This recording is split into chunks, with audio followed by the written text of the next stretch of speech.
To the action that we witnessed on Dalal Street today, and you'd have to say that for the second straight day, there was intense selling pressure on the index. No doubt we did see a smart recovery by the day's close, but it wasn't enough to even claw our way back above the 63.50 mark. We lingered well below that level for the most part of the day to end just a smidge above that at 63.07, with the Sensex off by 80 points.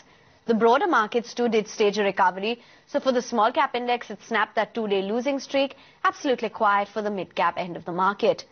Capital goods and autos were the two sectors which were beaten down pretty roughly. You had the IT index as well as banking stocks, which did see a recovery by the day's close, so they ended rather flat.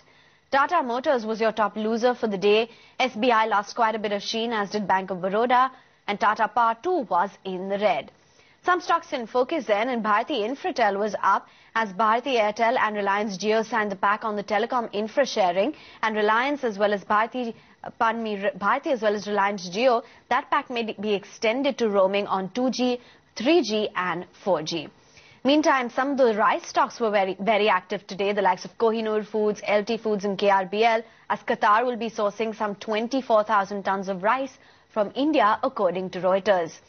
NTPC finally saw some respite. We did speak to the management, who said that the draft CERC regulations are actually a positive for the company and that the rate of return remains unchanged in the draft regulations. United Breweries in focus as Heineken International bought 35.6 lakh shares of the company at 772.9 rupees per share. Some of the fertilizer stocks were also up and about as the finance minister insisted on natural gas price cap, and the ceiling on gas price will be necessary, according to him, to protect the interest of the government as well as the consumers.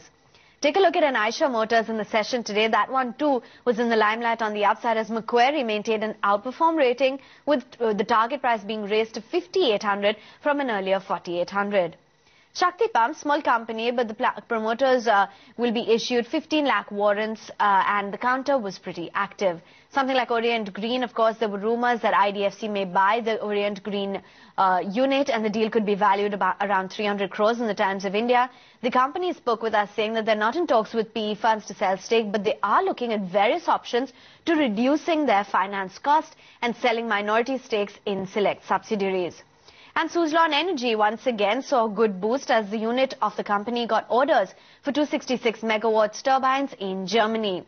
Now on the upside, NTPC, we pointed out, was a good gainer. You had HCL Technologies, HDFC and Coal India, which ended in the green.